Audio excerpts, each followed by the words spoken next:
Mujin is disgusted by this, but he really doesn't care, and he accepts the deal. With a more serious face, he asks Ma who helps them in cleaning up their messes. Ma then mentions that one of them is the social sect of the Four Martial Heavens, an alliance of unorthodox sects. Mujin is surprised to hear this, and Sok mentions that it is a new alliance. Mujin is irritated by the Four Martial Heavens, and he even calls the B word. Sok believes that his master's madness is playing because he has never seen him meet the alliance in the past, but he is literally cursing them out. Mujin then tells Sok that he doesn't have to worry about it because he is not in the mood to explain. Mujin is already getting tired of waiting, forcing him to ask about the dude who went to bring the money. The dude soon arrives with a box filled with the 300 gold coins that he needs. Mujin's eyes light up in happiness when he sees this, and he assumes that it should be enough. He tells Sok that it is time for them to leave, but Sok is still skeptical about the whole borrowing of a thing. Mujin simply tells him to shut his trap hole and take the money so that they can leave. Ma and his guards escort Mujin to the entrance when he is about to leave. Mujin then tells him to write down the date in his ledger, and he promises to clear all of the clan's debts once he has finished his business with the Cheonghua merchant group. In addition, Mujin warns Ma about taking money from the common folks, and failure to adhere to this will lead to serious punishment. Ma acknowledges the order, but deep down, he is pissed, and he cannot wait to see Mujin get screwed over. Momentarily, Sok and Mujin arrive at the house, and they are welcomed by the two elders. They immediately become worried when they see blood on Mujin's clothes, but he assures them that it is not his own. They ask him what happened at the sect, and he tells them that he simply went to borrow money. Mujin claims that the clan is in need of money because they need to feed their warriors to prevent the little they have left from running off. The elders don't want to believe that it was the sect that borrowed Mujin the money, and they assumed that he stole it. Mujin tells the elders that the sect has everything documented in their ledger, according to what he told them. Mujin then tells the elder that all he needs from them is to take care of his siblings and make sure that they are well fed and clothed. After handing out his instructions, he simply wishes them luck before walking away. Mujin then visits his parents' memorial room, but since he didn't have parents in his past life, he has no idea what to say. He finally opens his mouth to tell them that the money issue has been solved, and he also promises to take care of his siblings and servants, and by this, he urges his parents to rest in the afterlife. He also assures them that he is going to beat the brakes off of Dobo for challenging him to a duel. Unknown to him, he is being watched by Soyeon and Dojin, and the kids look absolutely impressed. Later on, Mujin ordered 3 swords that weigh 50 kilograms, 80 kilograms, and 110 kilograms respectively. The servants who brought in the swords almost broke their backs while doing so, but Mujin is just glad that his swords finally arrived. Sok is forced to ask him what he plans to do with such heavy-ass swords, and Mujin smiles, saying he plans to do what everyone else does with a sword, which is obviously swing it. Mujin excitedly reaches for the 50-kilogram sword and plans to start with it. However, his smile soon fades when he realizes that the sword is too heavy for him to lift. He concludes that the body is nothing but trash. However, he is not ready to give up. Nonetheless, he realizes that he can lift it a bit if he uses his 2 hands. Mujin can see Sok staring at him in disgust, and he urges him to get down to preparing his meal. He reminds him to add loads of meat to his food, and Sok dejectedly walks away in worry. Mujin sits with the sword, with the push that he has just 2 weeks to train his heart out before the duel. His body's constitution, which is the heavenly martial body, is the total opposite of the demonic arts that his master taught him. He figures out that the only solution he has is to learn the martial art of his master's friend, the Peerless 9 Swords. Refusing to give up, he starts swinging the sword by force inside the house. Meanwhile, Dobo has gotten the information that Mujin dealt with the Bangho boys so harshly that they will not be able to move for 2 weeks. Dobo is surprised to hear this since Mujin lacks an energy core to have pulled it off. Dobo smiles evilly while thinking of preparing something sinister ahead of the fight.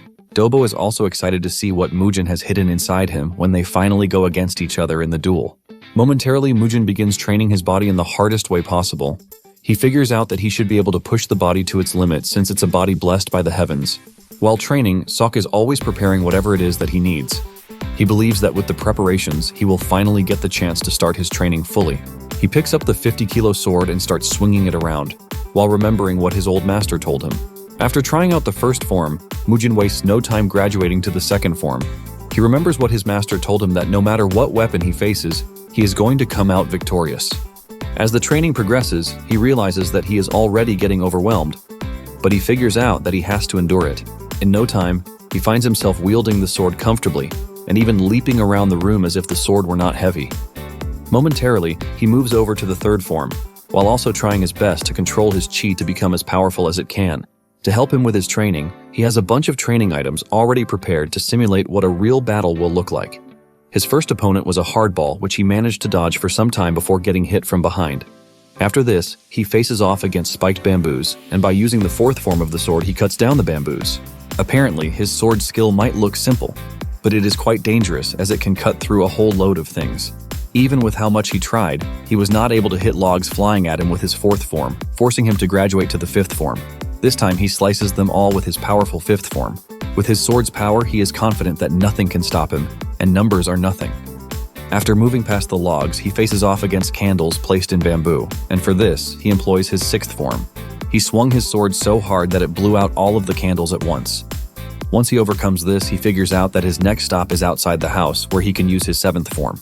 Using his powerful seventh form, he scales through yet again. In no time, he reaches the ninth form with the determination that there is nothing his sword cannot cut through. He finally reaches the peak stage for the sword, and Mujin crashes to the ground in relief. But at the same time, he is not entirely pissed because he can't replicate his final form from his old life. He remembers taking teachings from his teacher when he was younger. But at the start, he never really took his master's teaching seriously. He believes that his master's friend was just taking a piss, while saying the trash and impossible feats about cutting down everything with a sword. His master admits that it might sound crazy, but he is not willing to allow his friend's martial arts to die. Since he was not able to properly inherit it, he wants Mujin to do so on his behalf. His master let him know that his late friend was the only swordsman who could go head-to-head with his skills. To make it more interesting, he had no chi, but Mujin's master says there is the possibility that he was using movement arts. Because those in his sect couldn't properly learn it, he decided to teach Mujin's master in an attempt to pass it on to someone worthy of it. After hearing this, Mujin laughs out loud to mock the arts, but his master flicks him on the head so hard that it almost crushes his skull. He tells Mujin that he has to follow whatever instruction he gives him, and Mujin has no choice but to accept his master's wishes. His master told him that if he performed the sword art 1,000 times, his body would change. But if he performed it 100,000 times, his chi would begin to enter his sword. Basically, swinging it 1,000,000 times will make him invincible to even the most powerful swordsman. Mujin was blown away by this because it is going to take him 3 years to finish the cycle if he swings his sword 1,000 times a day. This leaves Mujin asking his master if his friend truly matched his skill, but he says he has no idea, but he is pretty sure that one of them would have died if they had gone all out. Because of this, Mujin became curious about what kind of man his master's friend was. Mujin finally wakes up from different resounding slaps from Sok. Mujin figures out that he has a long way to go because he fainted just after practicing the move once, and he is nowhere near 1,000. Nonetheless, he has to eat because it is already late, and when he looks at the plate of food in front of him, he realizes that it is pork. He is disappointed, and he tells Sok to get pork the next time, since it is the easiest to help bulk up. He lets Sok know that he is free to use the money that they borrowed from the Bangho sect because he can easily borrow more later. He tells Sok that his plan is to keep eating beef for the rest of the duration that he fights Dobo. Sok then asks Mujin when he learned the martial arts that he learned because he is pretty sure that Mujin didn't know martial arts before. Since Mujin has told his siblings already, he figures out that telling Sok is also not a bad idea. Mujin then reveals that he is not the real Mujin because his real identity is the divine demon. Sok assumes that Mujin is joking around and spewing some fantasy nonsense. Sok says he is only worried that Mujin is going to lose his memories and just disappear one day, but Mujin grabs him, assuring him that he is not going to leave the clan until it becomes the greatest clan in all of Sichuan.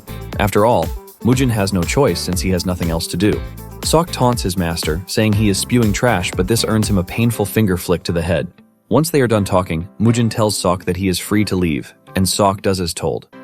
Meanwhile, the two clan elders are trying to run away with the kids before the duel, since they believe that Dobo is going to kill Mujin, ultimately making the clan ripe for the taking. Shortly afterward, Mujin has trained his heart out so that he is now able to carry the 70-kilo sword with just one arm. However, his technique remains unstable, and he only has a week to the duel. He is sweating in the training room when the kids enter to check on him.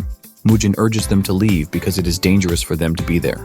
The kids tell Mujin that they are only worried about him because they have been watching him push himself to the limit for the past few days. Soyeon is worried that Mujin is doing all of these because of what she said, but she lets him know that she never meant it because she was just angry. Staring at the two kids reminds our MC of his lover's siblings from his past life. Mujin pats them on the head, telling them that they have nothing to worry about. The two kids start to mimic Mujin while commending how great his posture was. The way the two are arguing with each other on who is wrong or right makes him remember when he trained with his master and had it tough. Suddenly, it dawns on him that the most important thing with the Peerless Nine sword is the breathing technique. Realizing this, Mujin tells the kids that he is going to win no matter what, and he urges them to go back to their room. The kids are worried, but they assume that things are going to be fine. Once he is alone, Mujin begins the breathing technique while swinging his sword hard. With the help of the breathing technique, he is able to use up his collected internal energy all at once. Before he knows it, he already grasps the idea of the movement arts, which is a chi art where one builds up internal energy through movement. Basically, movement arts are considered low-rate martial arts, which is why people don't think much about them. Using the breathing technique, Mujin is able to swing the sword much easily, giving him what it takes to cut down a statue. Meanwhile, Zhou Huanbong is seen talking to Sok about Mujin's sudden change. Sok tries to attribute Mujin's sudden healthiness to the one Wudang session that he went through, but Zhou is not a fool.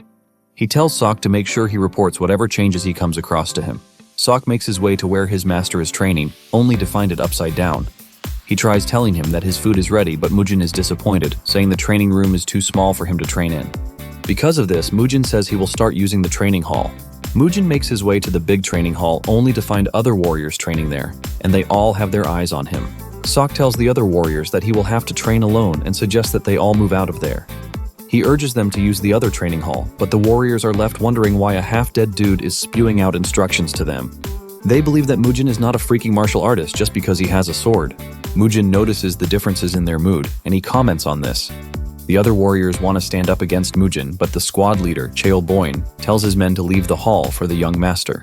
Cheol ultimately believes that Mujin has lost his mind yet again. Just then, Mujin stops Cheol, letting him know that he should be a man and talk to him directly. Cheol then turns back, and Mujin suggests that they fight, since they are swordsmen. Cheol says he would not do this because Mujin is the future leader of the clan. Mujin then tells Cheol to remain a coward and not show his face, since he knows that he can't back his word. This is enough to get Cheol to unsheath his sword, ready to take on Mujin. The fight begins, and Mujin immediately pushes his sword into the ground before leaping toward Cheol in a daring move. He gets to Cheol and pushes his head before he can even react. The warriors are genuinely confused because they have never seen a duel without a sword before. Mujin continues toying with Cheol by moving around pretty fast, while Cheol struggles really hard. Cheol soon gets frustrated, and he tells Mujin to fight him like a man and stop evading his attacks. Mujin finally agrees to take him seriously a bit by grabbing his sword, but Cheol wastes no time running his mouth, saying Mujin is to blame for everything that has happened to the clan. Since Mujin is the cause of the problems, Cheol doesn't think he deserves to learn martial arts. Cheol dashes toward Mujin, but he meets him halfway with the 9th form of his peerless sword technique, ultimately shaking up his internal energy. Mujin doesn't give Cheol any breathing space, as he lands a devastating punch to his face. Cheol is sent to the floor with blood spilling everywhere, while Mujin lets him know that things are about to be different. As he crashes to the ground, Cheol finally realizes the bitter truth that Mujin has fully changed. He can sense the determination burning right out of Mujin's body, unlike before. Cheol hits the ground, ultimately shocking Sok and the other warriors watching the duel. The warriors run over to check on their boss, who is lying down, totally knocked out. Mujin stands like a proper winner, while asking Cheol if he has any problems concerning his victory. One of the warriors screams at Mujin, telling him that he used a cowardly move. Cheol pulls himself together and screams at the dude to shut his mouth before admitting that he actually lost. Cheol pays his respect to Mujin while telling him that he has actually learned from him. Mujin acknowledges his respect and tells him that he is free to leave. As the warriors are stepping out of the hall, Mujin tells Sok to join them, since he truly wants to be alone. The aggrieved warrior continues complaining, and he believes that Cheol went easy on Mujin, but he lets him know that he didn't because he was planning to leave him half dead. The dude doesn't want to believe this, but Cheol lets him know that he is dead serious. Cheol says he doesn't know the full story, but it is evident that their young master has exponentially improved. Sok, on the other hand, is also wondering when Mujin changed so much, but at the same time, he is thankful that he actually changed. That night, the two elders have a meeting concerning the upcoming duel. The two have been in the clan for over 36 years and have been loyal ever since then. They talk about how amazing the Flame Emperor was during his younger days. He was a competent young man who showed off martial arts in such a way that even the powerful Tang clan had to admit that he was one of a kind. Basically, the elders were mesmerized by his strength, and they both swore allegiance to him. Zhou believes that they are trying to break the loyalty, but Du disagrees, saying they just need to resolve the bloodline problem. Du says they have been looking after Mujin for 17 years, but the clan has been in decline ever since then. The two believe that they have done enough, and there is no way the Flame Emperor is going to blame them once they reach the afterlife. Basically, they have gathered the money they need to relocate, and in addition to this, a few martial artists to help them out. Do then tells Joe that he should leave first, while he stays behind to look after Mujin some more. Apparently, the martial master of the Kongdong sect hired by the Cheonghua will be the witness for the duel. Joe is surprised to hear this, since it is all pointing toward cheating. The merchant group is basically an evil bunch of craps who will make sure that there is nothing left of the Hua clan. Du tells Joe to take the kids and wait for him at their promised location, even though it will be a huge shock to the kids. Later on, Mujin realizes that the amount of beef he is getting smaller, leaving him to ask Sok why this is. Sok then reveals that the steward is giving him little money. And even though Mujin is pissed about the whole thing, he leaves it aside to show Mujin his cool outfit. Sok crushes his beautiful imagination by telling him that he looks better when he was all bandaged up. When it is time to leave for the duel, Mujin runs into Do outside the house. Mujin initially thinks he is there to stop him, but he says no, revealing that he is actually there to follow him to the duel. Mujin figures out that Do is just worrying himself when all he plans to do is beat his rival to a pulp. With this, Sok and Do join Mujin on the way to the duel venue. At the arena, everywhere is bustling with a crowd who want to see the duel and those who are there to make bets. Because of the high odds placed on Mujin, most put their money on him. Momentarily, he arrives at the arena with lollipops in his mouth, and those who saw him believe he is a weakling and would even prefer to cancel their bets. When he steps into the arena, he meets Choyeon, who asks him if he really wants to go ahead with the duel. The spectators, hearing this, believe that Mujin was the one who requested the duel first despite his weakness, and they believe that his madness is running riot. Mujin is utterly pissed when he realizes that the group is already painting them as the bad guys, and he plans to punish them for this.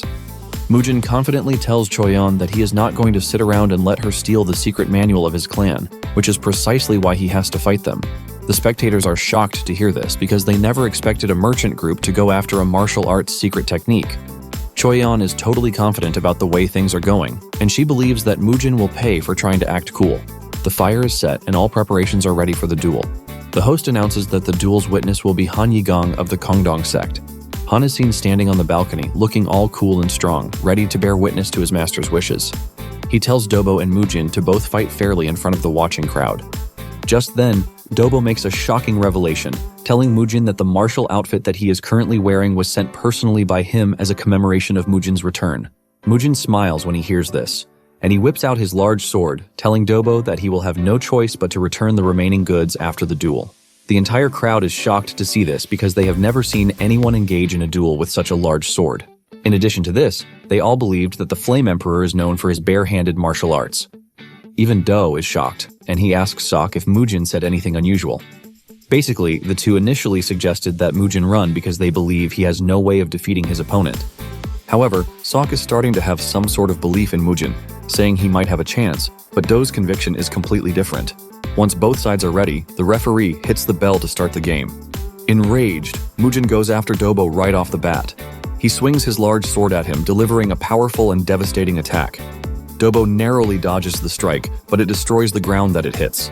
The spectators are blown away because they never expected Mujin to be that fast and exceptionally strong. What everyone believed was that Mujin had no martial arts capability, but he was moving in such a crazy manner. Even Dobo is utterly shocked since he was expecting a very easy duel. Mujin continues with his attack as he charges toward Dobo yet again. He continues swinging his sword at him, but Dobo manages to block his hit, and they stand toe-to-toe against each other. This leaves a clashing sound and a glorious sight for them to see. Choyeon is surprised that Mujin is actually staying in the fight more than she gave him credit for. However, she is convinced that no matter what training he has done, he is still nowhere near Dobo.